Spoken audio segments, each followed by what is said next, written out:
ओम गं गणपतये नमः। राधे राधे। आप सभी को गणेश चतुर्थी की हार्दिक शुभकामनाएं। आइए सुनते हैं आज गणेश चतुर्थी पर चौथ माता की कहानी। एक बुढ़िया माई के ग्वालिया बाछलिया नाम का बेटा था। बुढ़िया माई अपने बेटे के लिए 12 महीने की सभी चौथ करती थी। बेटा लकड़ी लेकर आता था और दोनों माँ बेटा उनको बेचकर गुजारा करते थे। बुढ़िया माई रोजाना लकड़ी में से 2 लकड़ी रख लेती और चौथ के दिन बेटे से छुपकर बेचकर सामान लाती थी और 5 पुआ बनाती थी। एक पुआ गणेश जी महाराज को, एक चौथ माता को चढ़ाती, एक ब्राह्मण को और एक अपने बेटे को खिलाती थी और एक पुआ खुद खाती थी। एक चौथ के दिन बेटा अपनी पड़ोसन के घर गया। वह पुआ बना रही थी। जब उसने पूछा कि आज क्या है जो पुए बना रखे हैं, तब वह बोली, मैंने तो आज ही बनाए हैं, पर तेरी माँ तो चारों चौथ को पुए बनाती है। उसने जाकर माँ से पूछा, माँ तू रोज पुए बनाती है, मैं इतनी मेहनत से कमाता हूँ। बुढ़िया माई बोली, मैं तो चौथ माता का व्रत करती हूँ। वह बोला कि तू मुझे रख ले या तू चौथ माता को ही रख ले। बुढ़िया माई बोली, मैं तो तेरे लिए ही चौथ का व्रत करती हूँ, इसलिए मैं तुझे छोड़ सकती हूँ, पर चौथ माता को नहीं। जब बेटा घर से जाने लगा तो बुढ़िया माई बोली, तू जा रहा है, तू मेरे हाथ में से यह आखा लेते जा, जहाँ संकट आए वहीं पर पूर देना। बेटे ने सोचा, बात झूठी है, पर ले चलने में क्या बुराई है। वह चलने लगा और थोड़ी दूर पहुंचा ही था कि उसने देखा कि खून की नदी बह रही थी। कहीं से भी रास्ता नहीं मिला तो आखा पूर कर बोला कि चौथ माता, अगर तू सच्ची है तो रास्ता हो जाए। ऐसा कहते ही झट से रास्ता मिल गया। आगे गया तो घनघोर अंधेरा उजाड़ फैला हुआ था। उसने मन में सोचा कि मुझे शेर वगैरह खा जाएंगे, इसलिए वह आँखा पूर कर बोला, चौथ माता मुझे रास्ता मिल जाए। और तब जल्दी से रास्ता मिल गया। वह आगे चला गया। जाते जाते एक राजा की नगरी में पहुंचा। वहां का राजा रोजाना एक आदमी की बलि देता था। वह एक बुढ़िया माई के पास गया। वह बुढ़िया माई रोती जा रही थी और पुए बना रही थी। लड़के ने बुढ़िया माई से पूछा कि बुढ़िया माई क्यों रो रही हो? तो बुढ़िया माई ने जवाब दिया कि मेरा एक ही बेटा है जिसकी कल राजा बलि देने वाला है, मैं उसी के लिए पुए बना रही हूँ। वह बोला, बुढ़िया माई अपने बेटे की जगह मुझे पुए खिला दे, मैं उसकी जगह बलि चढ़ने चला जाऊंगा। बुढ़िया माई ने कहा कि मैं दूसरे के पुत्र को कैसे भेज सकती हूँ, लेकिन वह नहीं माना। तो बुढ़िया माई ने उसको पुए खिला दिए। अगले दिन जब राजा का संदेश आया तो बुढ़िया माई ने सोचा कि मैं कैसे दूसरे के बेटे को बलि चढ़ने के लिए भेज सकती हूँ, मैं ऐसा नहीं कर सकती। लेकिन बाहर से आवाज़ सुनकर वह जाग गया और राजा के आदमियों के साथ चला गया। वहाँ मटके पकाने का जिसे कुम्हार मटके को पकाता है, बना हुआ था, जो एक मनुष्य का भोग लेने के बाद ही उसमें आव पकते थे। उन सब ने मिलकर उसको आव में चुन दिया। वह आँखा पूर कर आव में बैठ गया। एक दिन में ही आव पक गया और मिट्टी के घड़े सोने चांदी के बन गए। वहाँ एक जमादारनी झाड़ू लगा रही थी। तब झाड़ू से एक कंकड़ उछड़कर उन बर्तनों से जा टकराया।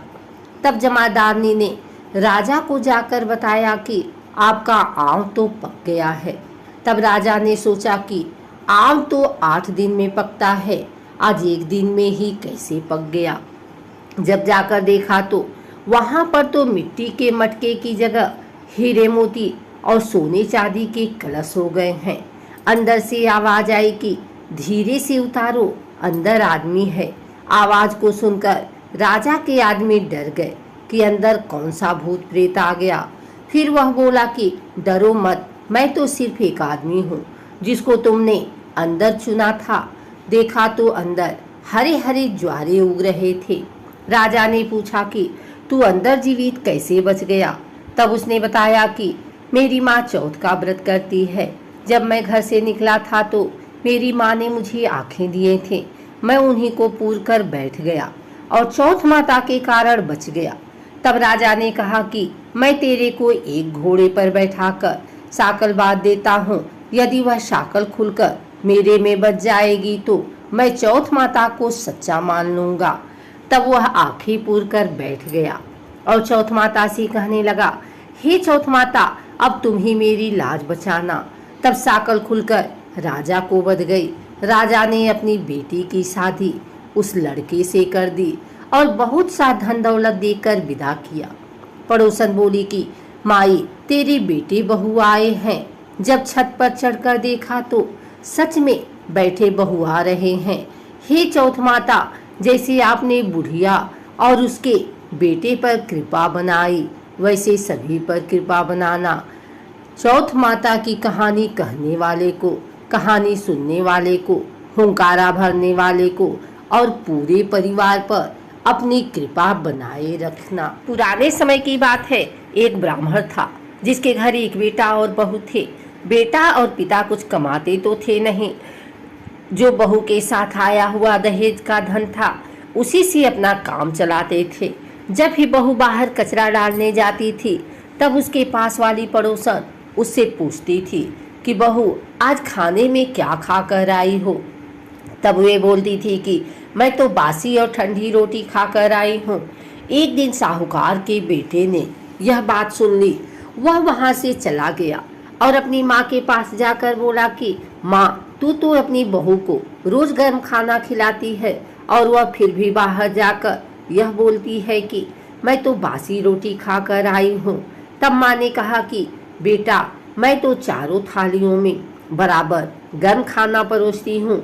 यदि तुम्हें यकीन नहीं है तो तुम खुद देख लेना।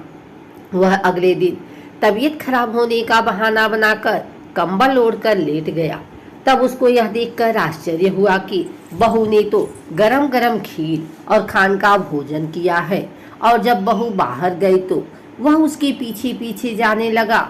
तब पड़ोसन के पूछने पर बहू ने वही बात दोहराई कि मैं तो बासी रोटी खा कर आई हूँ। उसका पति उससे पूछने लगा कि तू अभी अभी तो गर्मा गर्म खाना खा कर आई है और पड़ोसन से कह रही है कि मैं बासी ठंडी रोटी खा कर आई हूँ। तू झूठ क्यों बोल रही है?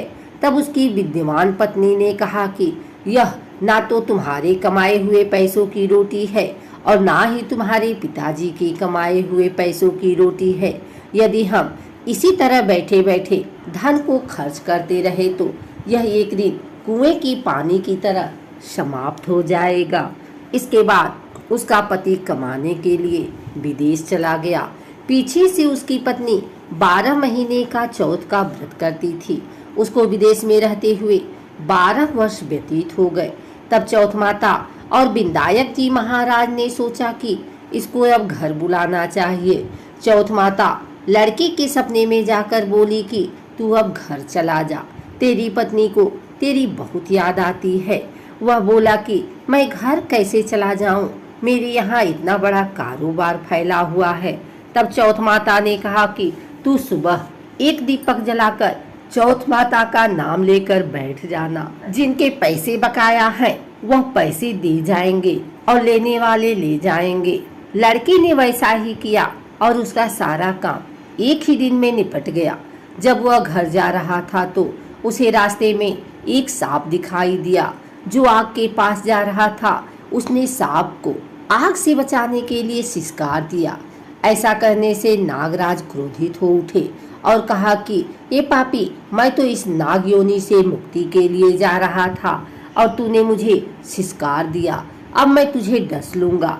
तब वह लड़का बोला कि मैं 12 वर्ष बाद अपने घर जा रहा हूँ, आप मुझे अवश्य ही डस लीजिएगा, किंतु आज मुझे अपने घर वालों से मिलने दीजिए।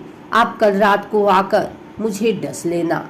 नाग ने उसकी शर्त मान ली और वहाँ से चला गया।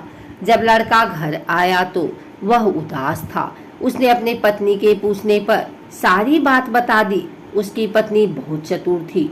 उसकी पत्नी ने एक सीढ़ी पर दूध का कटोरा रख दिया, दूसरी सीढ़ी पर बालू रेत बिछा दी, तीसरी पर फूल माला बिखेर दिए, चौथी पर इत्र छिड़क दिया, पांचवी पर मिठाई रख दी, छठी सीढ़ी पर जौ और सातवीं पर रोटी रख दिया।